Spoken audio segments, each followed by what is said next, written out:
The identity of Jesus has long been debated. Was he God or a prophet? A closer look at both the Bible and the Quran reveals a consistent message. Jesus was not God, but a messenger of God. This aligns with true monotheism, the belief in one God without any partners.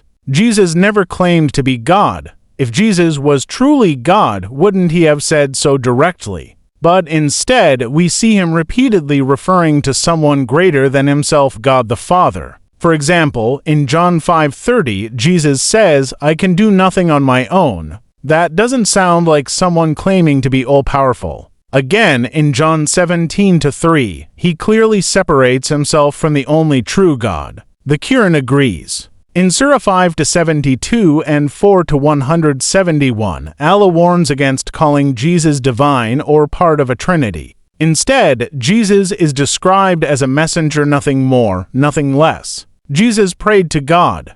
Think about it, why would God need to pray? But Jesus often did. In Matthew 26-39, he falls on his face and prays to the Father. The Quran also confirms this. Jesus was a worshipper of God just like all other prophets. Quran 19:31. He was called a man and prophet. Even his followers didn't treat him like God. In Acts 2:22, Peter refers to Jesus as a man approved by God. In Matthew 21:11, the people called him the prophet of Nazareth. And again, the Quran says Jesus was like Adam, a creation of God. Quran 3:59. Jesus himself rejected divine praise. In Mark 10:18, when someone called him good, he responded, "No one is good but God alone." That's a clear distinction. He never equated himself with God. Described as God's servant, the Bible calls Jesus a servant of God several times. In Acts 3:13 and 3:26, God is described as sending and glorifying Jesus, implying Jesus was under God's command.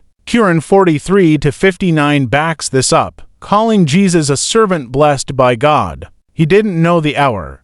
If someone is truly God, they'd know everything, right? But in Mark 13:32, Jesus says even he doesn't know the final hour, only God does. The Quran supports this in 31-34. Only Allah knows the hour. Early Christians didn't believe in the Trinity. In the early days, many Christians, like the Ebionites, saw Jesus as a prophet, not God. The Trinity wasn't even officially declared until 325 AD. Even Paul says in 1 Timothy 2:5 that there is one God and one mediator, the man Jesus Christ. The Quran sums it up clearly in Surah 112, God is one, without partners, children, or equals. Final thoughts, Jesus never claimed to be divine. He prayed, worshipped, and submitted to God. The Bible and the Quran both show us that Jesus was a beloved prophet and messenger, not God. As Jesus said in John 14:28, "The Father is greater than I." And the Quran reminds us in 5-75 that both Jesus and his mother used to eat food, clear proof of their human nature. So, when we take away centuries of church doctrine and go back to the scriptures themselves, the picture becomes very clear. Jesus was not God, but a messenger sent by God.